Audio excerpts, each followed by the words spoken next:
Hello my dear friends, welcome back to premier English. दोस्तों, conditional sentence का एक और वीडियो लेकर के मैं हाजिर हूं आपके सामने। कंडीशनल सेंटेंस का ये सेकंड टाइप है।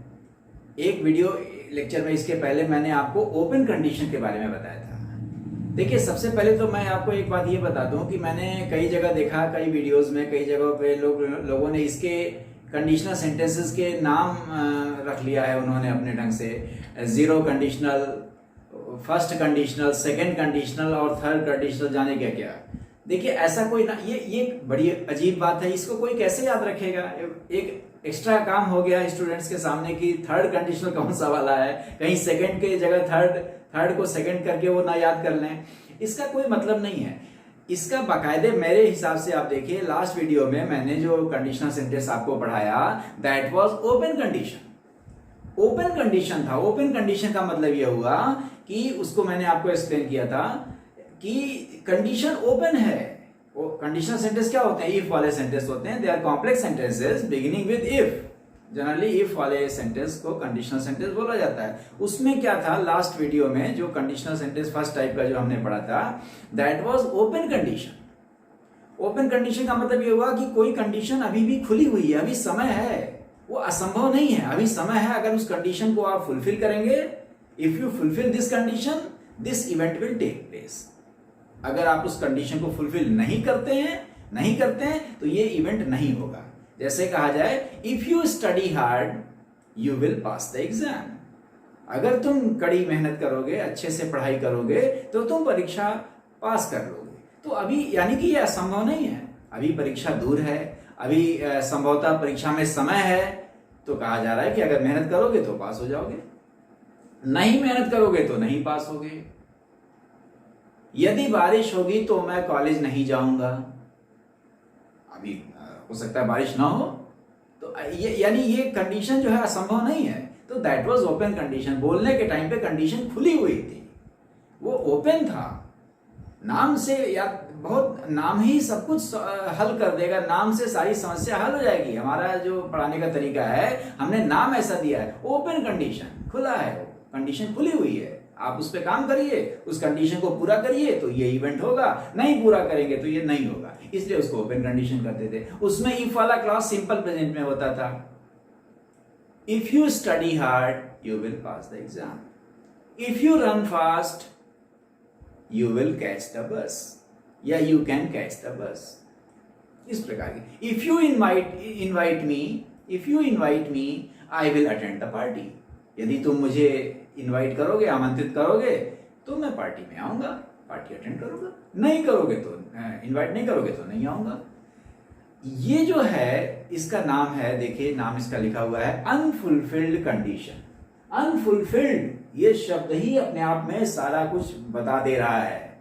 सब कुछ ये शब्द ही बता दे, इसका नाम ही सब कुछ बता दे रहा है। अनफुलफिल्ड, फुलफिल्ड मतलब पूरा करना, फुलफिल माने पूरा करना, अनफुलफिल्ड माने अपूर्ण। यानी जब कंडीशन ओपन थी तब आपने उस कंडीशन को पूरा नहीं किया होगा, नहीं किया तो कुछ समय बाद कंडीशन क्लोज हो जाएगी। समय कभी तो बीतेगा, समय बीत गया, कंडीशन आपने समय रहते पूरा नहीं किया। भाई कहते हैं कि अगर अभी परीक्षा में अगर टाइम है, अभी परीक्षा में समय है, तो बोला जाएगा यदि तुम मेहनत करोगे तो पास हो जाओगे। सवाल यह है कि कुछ दिन बाद, कितना दिन है, कुछ दिन बाद परीक्षा आ जाएगी, समय बीत जाएगा। अगर आपने मेहनत नहीं किया तो आप पास नहीं होंगे। तो समय बीतने के बाद, after the expiry of time, जब कंडीशन फुलफिल नहीं किया गया, तो समय बीतने के बाद क्या बोला जाएगा? हिंदी में देखिए क्या बोला जाएगा। यदि तुम मेहनत किए होते, यदि तुमने कड़ा मेहनत किया होता तो तुम पास हो गए होते। देखिए, इसी में यदि तुम मेहनत किए होते, यानी इसमें क्या अंडरस्टूड है, इसमें छुपा हुआ है कि तुमने मेहनत नहीं किया। क्योंकि तुमने मेहनत नहीं किया इसलिए तुम पास नहीं हुए। यदि मेहनत किए होते, इसी के अंदर ये रहस्य छुपा, इसमें छुपा हुआ है कि तुम मेहनत नहीं किए। क्योंकि तुम मेहनत नहीं किए इसलिए तुम पास भी नहीं हुए, क्योंकि पास होना इसके ऊपर निर्भर था। इसीलिए इसको कहते हैं अनफुलफिल्ड। अनफुलफिल्ड कंडीशन, जो कंडीशन फुलफिल ही नहीं हुई, इसीलिए इसको अनफुलफिल्ड कंडीशन कहते हैं। तो ये बात आप अच्छे से समझ लीजिए। अब आते हैं इसका स्ट्रक्चर पे। ओपन कंडीशन का स्ट्रक्चर क्या था? इफ क्लॉज सिंपल प्रेजेंट में होता था, और इधर क्या होता था? विल होता था, कैन हो सकता था, मे हो सकता था, माइट हो सकता था उधर। लेकिन यहाँ क्या है, इफ क्लॉज पास्ट परफेक्ट में होगा। ध्यान दीजिएगा, यहाँ इफ क्लॉज पास्ट परफेक्ट में होता है, पास्ट परफेक्ट। और इधर जो मेन क्लॉज होगा, उसमें would, could, might, would, could या माइट के साथ हैव और थर्ड फॉर्म आएगा। ध्यान देने की बात है, यहाँ पे आप विल नहीं यूज कर सकते। यहाँ पे जितने पास्ट फॉर्म है मॉडल्स के, वुड, विल नहीं, वुड आएगा। कैन नहीं आ सकता, कुड आ सकता है, कुड आएगा। मे नहीं आएगा, मे का पास्ट फॉर्म आएगा। इसको आप ऐसे भी स्पॉटिंग एरर के हिसाब से भी मैं इसको ऐसे समझाता हूं कि जब इधर पास्ट है, पास्ट परफेक्ट मतलब पास्ट का ही तो सब डिवीजन है, ये पास्ट का ही सब टाइप है। जब इधर पास्ट टेंस है तो इधर भी पास्ट होगा, यानी मॉडल्स के पास्ट फॉर्म आएंगे। इसको कोई रटने की जरूरत नहीं है। विल क्यों नहीं आ सकता, क्योंकि विल नहीं आएगा, विल का पास्ट आएगा, देखिए वुड आएगा। कैन नहीं आएगा, कुड चलेगा। मे नहीं चलेगा, माइट चलेगा, और कोई मॉडल नहीं चलेगा। यहाँ शैल नहीं आ सकता, शुड आ सकता है। शुड शैल का पास्ट टेंस है ओरिजिनल, तो शुड भी आ सकता है, और प्लस हैव और वर्ब का थर्ड फॉर्म आएगा। ये स्ट्रक्चर इधर आएगा। तो चलिए एग्जांपल देखा जाए। देखिए एग्जांपल देखते हैं। If you had studied hard, देखिए उसी सेंटेंस को जो ओपन कंडीशन में क्या था, if you study hard you will pass the exam, या you will pass.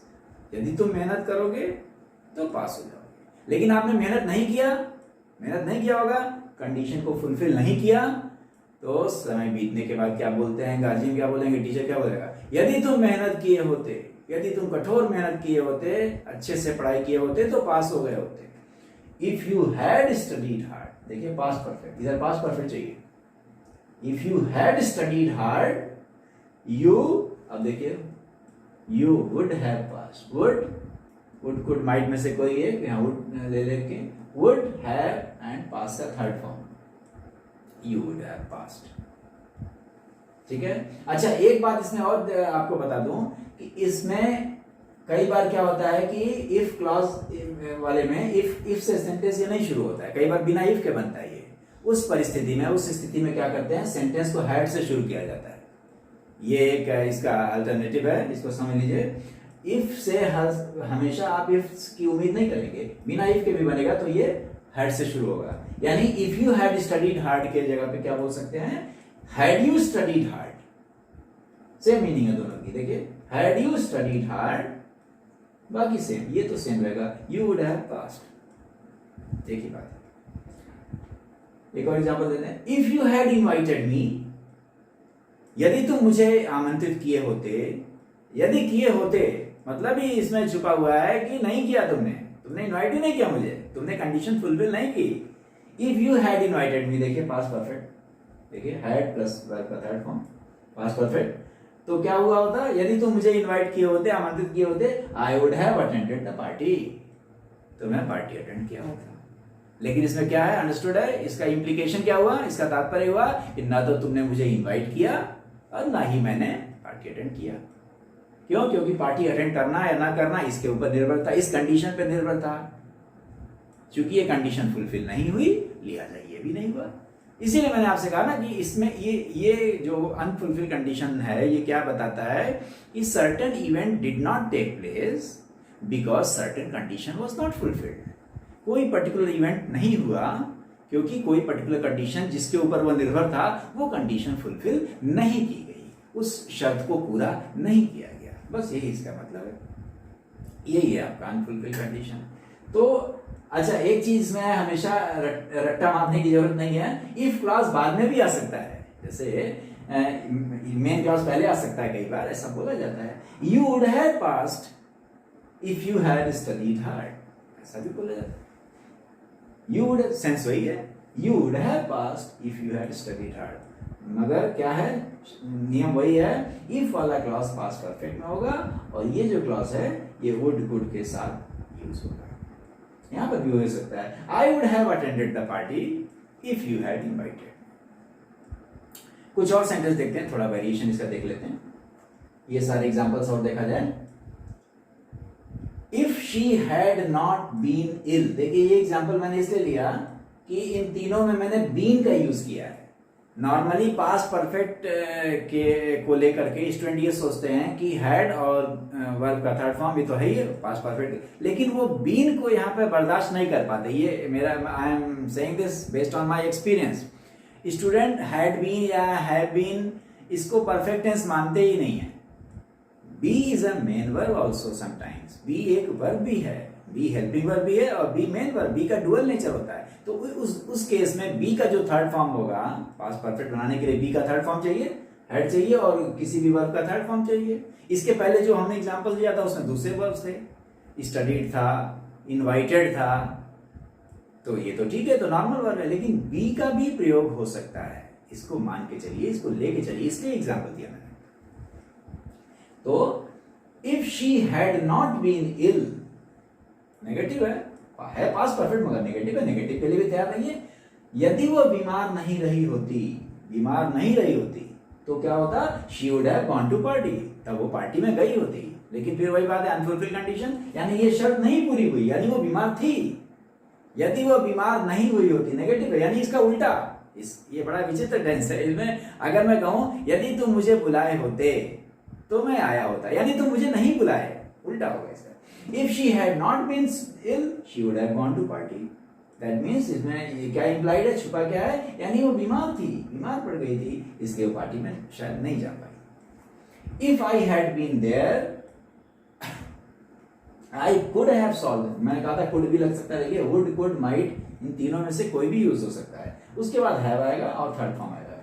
If I had been there, यदि मैं वहां, अगर मैं वहां रहा होता, यानी मैं नहीं था वहां, अगर मैं वहां रहा होता, यदि तुम मेहनत किए होते, यदि बारिश नहीं हुई होती, if it had not rained, negative, if it had not rained I would have gone to college. लेकिन क्या हुआ, इसका मतलब ये हुआ कि बट इट रेन्ड, लेकिन बारिश हुई और इस नाते मैं कॉलेज नहीं जा पाया। तो if I had been there, had been past perfect, again ये भी पास्ट परफेक्ट है, ये नेगेटिव सेंटेंस है। If I had been there, यदि मैं वहां रहा होता, I could have solved the problem, तो मैं समस्या को हल कर दिया होता, कर सका होता, कर सकता था, लेकिन मैं वहां था ही नहीं। इसका इम्प्लीकेशन ये हुआ। If I hadn't been busy, again be का ही मैंने तीनों लिखा है। If I hadn't been busy, यदि मैं व्यस्त नहीं रहा होता, यदि नहीं रहा होता, लेकिन मैं रहा, अनफुलफिल्ड, यानी ये कंडीशन फुलफिल नहीं होती। If I hadn't been busy, I would have called you earlier. अगर मैं व्यस्त नहीं रहा होता, बिजी नहीं रहा होता, तो तुम्हें और पहले फोन किया होता, और पहले कॉल किया होता। This is all about unfulfilled condition. Okay? Thank you for watching. Bye bye.